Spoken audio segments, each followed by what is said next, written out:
मौसम से जुड़ी सटीक जानकारी और खबरों के लिए हमारे YouTube चैनल को सब्सक्राइब करें और बेल आइकन दबाकर हर खबर पर रखें नजर। आज ही डाउनलोड करें स्काईमेट मोबाइल ऐप, पूछे मौसम का हाल अपनी पसंदीदा भाषा में और रहे बाकियों से एक कदम आगे। नमस्ते, स्काईमेट वेदर में आप सभी का स्वागत है। मेरा नाम महेश परावत है। इस वीडियो में हम बात करेंगे कि मानसून के इम्पैक्ट के बारे में। जो अल नीनो का कंडीशन बना हुआ है, काफी ज्यादा स्ट्रॉन्ग अल नीनो था पिछले साल, आपने देखा मानसून पर उसका असर दिखाई दिया।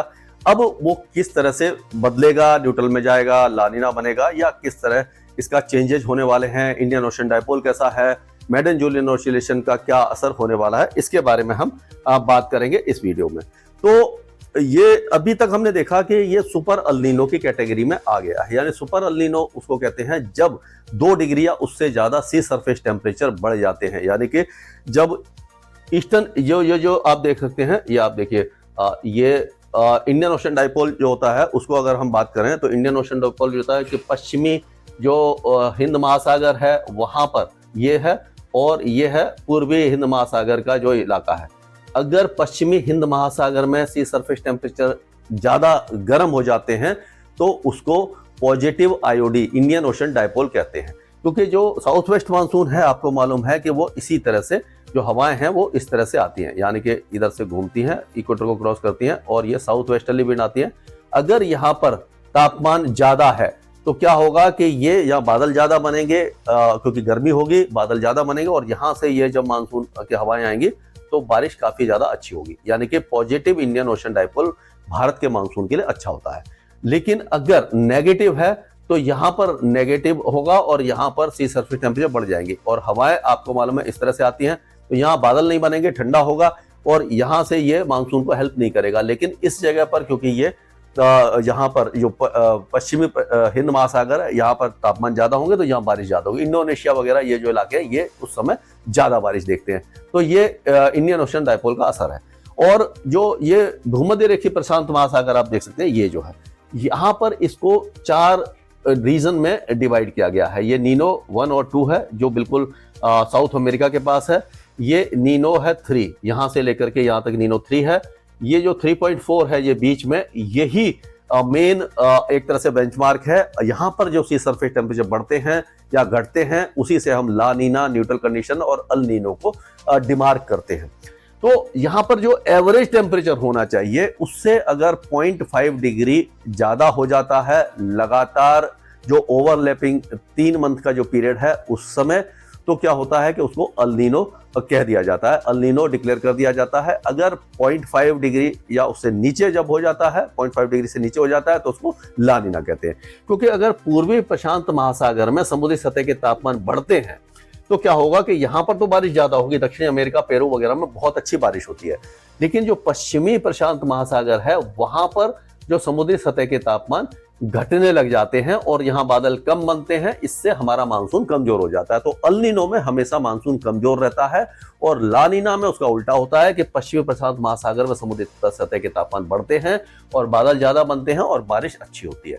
तो इस समय पिछले साल अल नीनो था, लेकिन अब जो इंडिकेशन आ रहे हैं वो ये दिखाई दे रहे हैं कि ये देखिए कि ये है ये 3-3 महीने का एवरेज होता है, फरवरी, मार्च और अप्रैल। तो ये देखिए 100% अल नीनो है, यानी कि मानसून काफी ज्यादा कमजोर रहता है इस समय। लेकिन मार्च, अप्रैल और मई, यानी कि यहां से फरवरी, मार्च और अप्रैल, फिर मार्च, अप्रैल और मई में अगर आप देखेंगे तो 82-83% पे आ गया। और अप्रैल, मई और जून से मानसून आ जाता है, लेकिन जून की शुरुआत ही है, तो उस समय अल नीनो बहुत तेजी से नीचे आया और 25% पर आ गया। लेकिन न्यूट्रल कंडीशन जो है वो 70 से ऊपर पहुंच गई, यानी कि अल नीनो कम हो जाएगा और न्यूट्रल कंडीशन में जाएगी। और ये आप देखिए ला नीना बनना शुरू हो गया है। लेकिन मई, जून और जुलाई, इसमें 2 महीने मानसून के आ गए, उसमें अल नीनो 10 से भी नीचे आ गया और ला नीना आपका 20% आ गया और न्यूट्रल कंडीशन 70% आ गई। तो ये अच्छा इंडिकेशन है कि जो ला नीना है जो मानसून को कमजोर करता है वो कम हो रहा है और न्यूट्रल कंडीशन और अल नीनो बढ़ रहा है। जब मानसून आ जाएगा जून, जुलाई और अगस्त में, तो आप देखिए ला नीना 50% से थोड़ा सा कम रह गया और ये भी 45% के आसपास आ गया न्यूट्रल कंडीशन, और अल नीनो बहुत कम हो गया। और जुलाई, अगस्त और सितंबर जो मेन महीने हैं उस समय 60% से ऊपर ला नीना आ गया। यानी कि मानसून के लिए काफी अच्छी खबर है। एक बात और मैं आपको बताना चाहता हूं कि 1900 से लेकर के अभी 2023 तक जो इतने साल हैं, इसमें जितने भी अल नीनो इवेंट हैं, यानी जब भी अल नीनो था तो 50% समय ऐसा था कि वो उसके बाद न्यूट्रल कंडीशन आई, मतलब ला नीना कंडीशन आई अल नीनो के बाद। मतलब कि अगर 100 इवेंट है तो उसमें से 50 इवेंट 50% में उसके तुरंत बाद ला नीना बन गया। ला नीना या मानसून के लिए अच्छा होता है। और 40 से 50% ऐसा रहा जब ये न्यूट्रल कंडीशन रही। तो अच्छी बात है, या तो न्यूट्रल कंडीशन रहेगी या ला नीना बनने वाला है ये।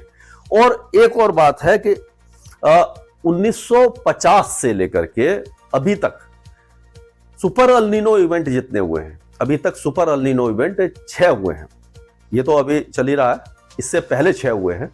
सुपर अल नीनो का मतलब है कि जब समुद्री सतह के तापमान 2 डिग्री या उससे भी ज्यादा एवरेज से बढ़ जाते हैं। तो हर बार हमने देखा कि सुपर अल नीनो के बाद ला नीना ही आया। केवल एक बार ऐसा रहा 1965 और 66 में जब अल नीनो था, तो उसके बाद न्यूट्रल कंडीशन आई।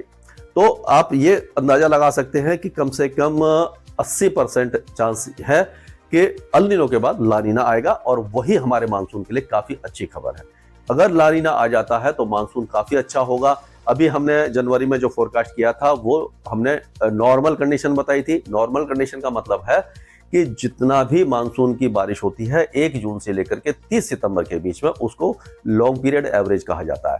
उस बारिश को 100% मान के अगर हम चलते हैं तो उसका 96% से 104% जो होता है उसको नॉर्मल कंडीशन कहते हैं। और हमें लग रहा है कि अपर साइड ऑफ नॉर्मल इस बार मानसून रहने वाला है। अप्रैल के महीने में हम पूरी तरह से इसका अच्छी तरह से फोरकास्ट करेंगे, रीजन वाइज बताएंगे आपको कि किस इलाके में कितनी बारिश हो सकती है। लेकिन इस समय ये जो बसंत ऋतु है, इसमें थोड़ा सा जो मॉडल्स हैं उनकी जो एक्यूरेसी है काफी कम हो जाती है। लेकिन काफी कम होने के बावजूद भी इंडिकेशन यही दिखाई दे रहे हैं कि वो ला नीना की तरफ जाएगा। और इस समय ये जो जैसे मैंने बताया था कि 1, 2 है, 3 है, 3.4 है, इनमें जो 12 फरवरी, 20 फरवरी, 26 फरवरी और 4 मार्च, मतलब कितना डिफरेंस आया है। ये प्लस 1.7 था नीनो 3.4, फिर 1.5 आया, 1.5 आया, 1.3, यानी धीरे धीरे कम हो रहा है। और हो सकता है कि जो इसके जो गति है वो थोड़ा सा कम हो जाए स्प्रिंग तक, यानी जो बसंत ऋतु के आखिर तक। लेकिन उसके बाद बहुत तेजी से अल नीनो कम होगा, न्यूट्रल कंडीशन बढ़ेगी और ला नीना बढ़ना शुरू हो जाएगा। यानी कि सेकेंड हाफ ऑफ मानसून जो है उस समय ला नीना की संभावना बहुत अच्छी बन रही है। एवॉल्विंग ला नीना होगा और मानसून जुलाई के बाद से लेकर के अगस्त और सितंबर में काफी अच्छी बारिश होने की संभावना दिखाई दे रही है। हालांकि जून और जुलाई में भी नॉर्मल बारिश की संभावना अभी फिलहाल दिखाई दे रही है। तो मानसून की लिहाज से बहुत अच्छी खबर है हमारे किसान भाइयों के लिए और पूरे भारत के लिए। एक और होता है जैसे इंडियन ओशन डाइपोल, तो हमने बताया कि इंडियन ओशन डाइपोल की ये मैडन जूलियन स्टेशन है, लेकिन इंडियन ओशन डाइपोल की जैसे मैंने बताया था आपको कि ये जो मैप दिखाया था कि अगर पॉजिटिव होता है यहाँ पर पश्चिमी हिंद महासागर में तापमान ज्यादा होते हैं, पॉजिटिव होता है, मानसून के लिए अच्छा होता है। तो 3 मार्च को -0.42 यानी -0.4 के आसपास टेम्परेचर है। ये नेगेटिव वैल्यू 2022 के बाद सबसे ज्यादा नेगेटिव है इंडियन ओशन डाइपोल की। नेगेटिव जो इंडियन ओशन डाइपोल है वो मानसून को प्रभावित उल्टी तरह से करता है, यानी कि मानसून कमजोर करता है। पॉजिटिव उसको बढ़ावा देता है। और 2022 में पूरे मानसून के दौरान नेगेटिव वैल्यू थी, तो उसके बाद ये पहली बार नेगेटिव वैल्यू हुई है। लेकिन इस समय क्या होता है कि अप्रैल तक ये दिसंबर, जनवरी, फरवरी, मार्च तक ये आईओडी इंडेक्स जो है वो नेगेटिव वगैरह में ही रहता है, बहुत ज्यादा इसका असर नहीं होता। जब ITCZ इंट्राट्रॉपिकल कन्वर्जेंस जोन ऊपर की तरफ आना शुरू हो जाती है, भूमध्य रेखा को क्रॉस करती है, तब जाकर के इंडियन ओशन डाइपोल पॉजिटिव होने के चांसेस बन जाते हैं अप्रैल में। तो अभी इसका बहुत अच्छा फोरकास्ट तो आगे का नहीं है। न्यूट्रल कंडीशन भी रहेगी तो नुकसान नहीं करेगा, पॉजिटिव रहेगा तो भी फायदा ही करेगा। तो इसका अभी बहुत ज्यादा इंपैक्ट हमें मानसून पर दिखाई नहीं दे रहा है। और तीसरा जो फैक्टर होता है एक और, मैडन जूलियन ऑसिलेशन। ये क्या होता है कि जो हमारा इक्वेटर है उसके चारों तरफ पूरे ग्लोब का ये एक वेव होती है, वो चक्कर लगाती है। यानी एक तरह से कह सकते हैं कि जो बादलों का समूह होता है वो पूरब से लेकर के या पश्चिम से लेकर के पूरब होते हुए इस तरह से घूमता है। तो जब ये हिंद महासागर होकर गुजरती है तो हिंद महासागर, ये जो हमने इसको पूरे ग्लोब को 1, 2, 3, 4, 5, 6, 7 और 8 ये जोन में डिवाइड किया है। तो ये जो अफ्रीका के आसपास आता है यहाँ पर, तो आप 1 में है, 2 और 3 है इंडियन ओशन में। तो ये ईस्ट इंडियन ओशन के ऊपर है इस समय, और ये धीरे धीरे इस तरह से जाएगा, आगे चला जाएगा, यानी कि इसका कोई असर नहीं होगा। लेकिन अगर ये जो मानसून के समय ये जो वेव है, बादलों का समूह है, जब हिंद महासागर से होकर के गुजरता है, ये जोन 2 और 3 में आता है, तो मानसून को काफी ज्यादा एनहेंस कर देता है, यानी कि मानसून की बारिश को बहुत ज्यादा बढ़ा देता है। तो ये इसका फायदा ये होता है कि अगर ये मानसून में 3 बार, 2 या 3 बार अगर ये हिंद महासागर से गुजरा, तो उस हफ्ते बारिश काफी ज्यादा बढ़ जाती है। तो उसका फोरकास्ट पहले से ही कर दिया जाता है, 10-15 दिन पहले बता दिया जाता है कि हाँ, इस समय ये यहां से गुजरेगा हिंद महासागर से, उस समय मानसून में और ज्यादा उछाल आएगा, बारिश होगी, और जो लो प्रेशर एरिया वगैरह बनना शुरू हो जाएंगे, जिससे कि बहुत अच्छी बारिश होती है। तो इसके ऊपर हम लगातार नजर रखे रहेंगे, आपको बताते रहेंगे।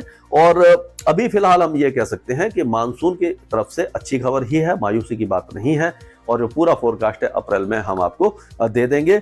और अभी फिलहाल जैसे मैंने पिछले वीडियो में आपको बताया था कि पूरे भारत का मौसम शुष्क रहने वाला है, और आज से ही 16 मार्च से क्या होगा कि विदर्भ में, छत्तीसगढ़ और पूर्वी मध्य प्रदेश में बारिश शुरू हो जाएगी। 17, 18 और 19 तारीख को, 18 और 19 तारीख को तेलंगाना और आंध्र प्रदेश में भी होगी।